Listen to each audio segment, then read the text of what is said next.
బంగారం, బ్యాంకులు, ఇతర ప్రైవేటు సంస్థల్లో ఉన్న విడిపించి కొనబడును. కొమ్మూరి గోల్డ్, ఆంధ్ర మరియు తెలంగాణ. ఇప్పుడు లా విద్యార్థినిపై నలుగురు యువకుల గ్యాంగ్ రేప్. ఇందులో ప్రేమించిన అబ్బాయి కూడా ఉన్నాడు. సో ఇదంతా చూస్తే వాళ్ళు లవర్తో, తను ప్రేమికుడితో ప్రైవసీగా ఉన్నటువంటి ఆ సిచ్యువేషన్ని రికార్డ్ చేసి దాన్ని బెదిరించి మాకు కూడా నువ్వు చేయాల్సిందే. ఏంటి అసలు ఎంత ఘోరమైన ఘటన ఇది? ఇప్పుడు ప్రెజెంట్ ఎలా ఉంది అంటే ఒకరికొకరికి రిలేషన్స్లోని, ఫ్యామిలీ రిలేషన్స్లోని ఒక ఎఫెక్షన్స్ అనేవి ఉండడం లేదు. ఇండివిజువాలిటీ అనేది, ప్రైవసీ అనేది ఎక్కువైపోయింది. పేరెంట్స్ అందరూ కలిపి ఉన్న కుటుంబంలో పిల్లలు పెరిగే విధానం వేరేగా ఉండేది. ఒకప్పుడు భయం ఉండేది, వాళ్ళతో ఎలా ఉండాలి అనేది, అది వేరే విధంగా ఒక పద్ధతిగా పెరిగేవారు. ఇప్పుడు ప్రెజెంట్ ఏంటంటే అందరూ ఇండివిజువాలిటీ కోరుకుంటూ, సపరేట్ లైఫ్స్ కోరుకుంటూ, ఎవరి రూమ్లో వాళ్ళు ఏం చేస్తున్నారో పేరెంట్స్కి కూడా తెలియదు. పేరెంట్స్కి ఉన్న బిజీలో పేరెంట్స్ కూడా ఉంటున్నారు. కాబట్టి పిల్లలకి ఒక సెల్ ఫోన్ ఇచ్చిన దగ్గర నుంచి కూడా వాళ్ళు ఎలా తయారవుతున్నారు, వాళ్ళు ఏం ఫాలో అప్ అవుతున్నారో కూడా మినిమం చూసే టైం కూడా పేరెంట్స్కి ఉండడం లేదు. కాబట్టి ఇవి మీడియా ద్వారా ఇంకా ఎక్కువ అవుతున్నాయి. పోర్న్ వీడియోలు చూడడం, ఇంకా అది సెల్ అనేది చేతికి వచ్చిన తర్వాత ఏం చూస్తారు, ఏం చేస్తారు అనేది ఎవరికి కూడా ఆపలేము, అరికట్టడం అనేది కష్టం.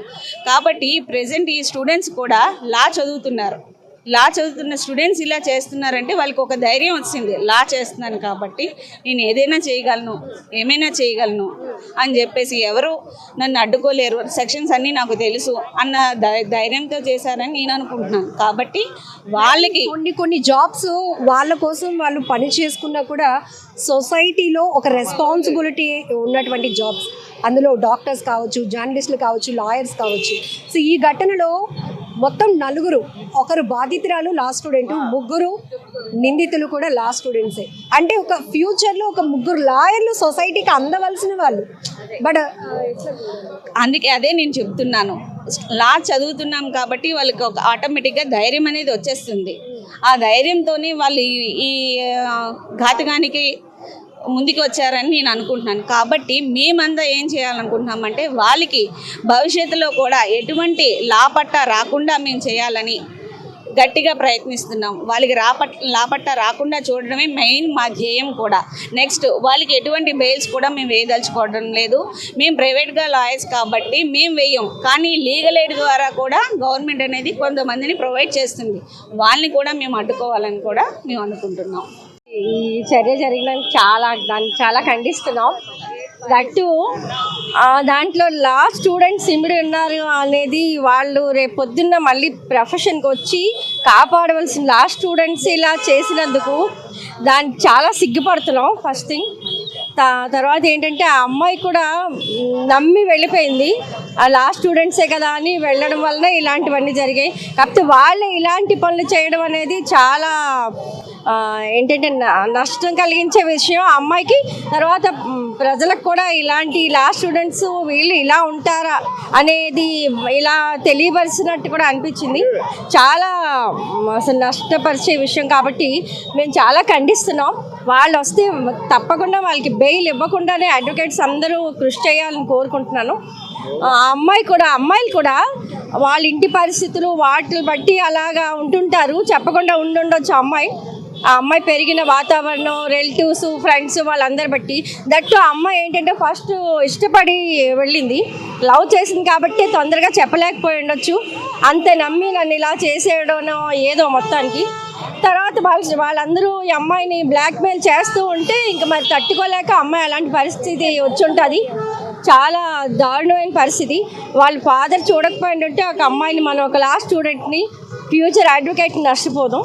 అమ్మ, మీరు ఒక అమ్మగా, అడ్వకేట్గా ఈ కేసుని ఎట్లా చూస్తున్నారు? అసలు ఫస్ట్ నా ఉద్దేశం ఏంటంటేనమ్మా, కుటుంబ వ్యవస్థలో మార్పు రావాలి. ఇప్పుడు ఒకటి నేరం జరిగిపోయిన తర్వాత దాని గురించి మనము బెయిల్ ఇవ్వాలా, బెయిల్ ఇవ్వద్దా, కఠినంగా శిక్షించాలా, దానికన్నా అసలు నేరం జరగకుండా ఉండాలి అన్నది మనకి ఫస్ట్ మనం ఆలోచించవలసిన విషయం.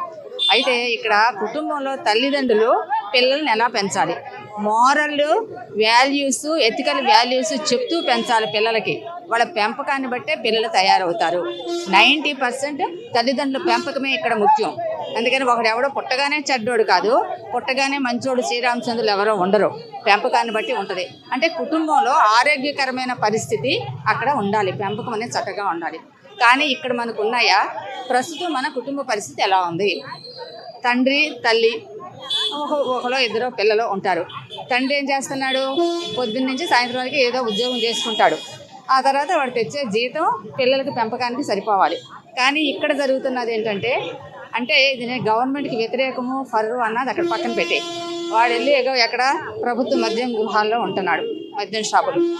అక్కడ ఏమవుతుంది? తల్లి పాపం పిల్లలకి తిండి పెట్టాలి కదా, ఏదో పెడతా ఉంటుంది. ఇంకా అంతేగాని వాళ్ళ క్యారెక్టర్ని మౌల్డ్ చేసేంత టైము అటు తండ్రికి ఉంటాలేదు, ఇటు తల్లికి ఉంటాలేదు. మరి పిల్లలు ఎలా పెరుగుతారు? గాలివాటిగా పెరుగుతున్నారు వాళ్ళు.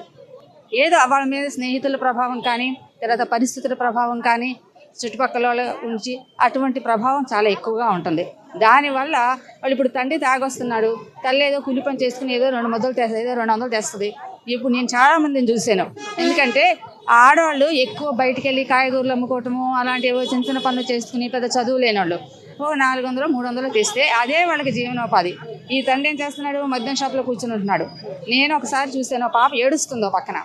ఎందుకమ్మా నువ్వు ఏడుస్తున్నావు అన్నాను. పెద్దదాన్ని కదా, ఉండబెట్టలేక. నేను గవర్నమెంట్ కాలేజీలో హెచ్ఓడిగా చేసి రిటైర్ అయ్యాను. కాబట్టి నాకు కొంచెం పిల్లలు వాళ్ళంటే అయ్యో పాపం అనిపిస్తుంది. ఏంటి అండి, మా నానండి తాగుతున్నాడు, అక్కడ క్యూలో ఉన్నాడు, తాగి పడిపోతాడండి, నేను వెళ్ళి తీసుకురావాలి, చెప్పినా వింటాలేదు అని పాపం ఏడుస్తూ ఉంది. అలా వచ్చినప్పుడు ఆ తాగుపోతే ఏం చేస్తాడు? ఇంటికి వెళ్ళినాక ప్రశాంతంగా పడుకోడు, గొడవలు ఎటు ఉంటాయి. అప్పుడు ఆ పిల్లల మీద ఆ ఎఫెక్ట్ ఉంటుందా లేదా? చుట్టుపక్కల వాళ్ళందరూ వాళ్ళని ఇన్సల్ట్ చేస్తూ ఉంటారు. వీడు బాబు తాగొస్తుంటాడు, ఇంట్లో ఎప్పుడు దరిద్రంగా గొడవే. అప్పుడు వాళ్ళు ఏం చదువుతారు, ఏం ప్రశాంతంగా బ్రతుకుతారు? వాళ్ళ మైండ్ మీద దీని ఎఫెక్ట్ ఎంతవరకు ఉంటుంది ఆలోచించండి. పిల్లలు ప్రశాంతమైన వాతావరణంలో పెరగాలి, అంతేనా? కుటుంబంలో ఆ వ్యవస్థ అనేది చక్కగా ఉండాలి. అప్పుడు తల్లి తండ్రి పిల్లల్ని పెంచడం, ఆడమగ తేడా లేకుండా ప్రశాంతంగా వాళ్ళని పెంచడం, ఇది లేదు ఇక్కడ మనకి. అసలు భార్యాభర్తల మధ్య లేదు అక్కడ సయోధ్యత. ఇంకా పిల్లలకి ఏముంటుంది? ఇలాంటి పరిస్థితుల్లో నైతిక విలువలు అనేవి ఎలా ఉంటాయి?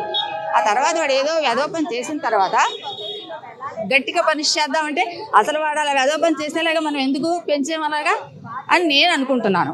అది నా ఉద్దేశం. వాడు సరిగ్గా పెంచాలి. పుట్టుకతో ఎవడు చెడ్డోడు కాదు, పుట్టుకతో ఎవడు మంచోడు కాదు. వాళ్ళ పెంపకాన్ని బట్టే అవన్నీ వస్తాయి. ఆ పరిస్థితుల్ని అంటే వాడిలో ఒక రకమైనటువంటి పాశవికతని మనం అభివృద్ధి చేసాం మన పనుల వల్ల. తల్లిదండ్రులు కావచ్చు, లేకపోతే ఇంకేది. ఇప్పుడు పిల్లల కోసం పోరాటపడే తల్లి ఉంటుంది, లేదా ఆ మొగుడు తాగి తందనాలు ఆడుతుంటే వీడి గురించి నేనెందుకు పిల్లల కోసం సాక్రిఫైస్ చేయను, అది ఎవరితో వెళ్ళిపోద్ది. పిల్లలు ఏమవుతారు? అప్పుడు అనాథలు అయిపోతారు కదా. జరుగుతున్నది, అది ఫ్యాక్ట్. అది అంతే. నేను ఎవరిని విమర్శించడం లేదు, జరిగే ఫ్యాక్ట్ నేను చెప్తున్నా. వాడు నేరం చేసినాక వాడిని పనిష్ చేయడం కన్నా చిన్నప్పటి నుంచి వాడు నేరం చేయకుండా వాడిని ఆపడానికి తగిన పరిస్థితులు కల్పించవచ్చు కదా మనం.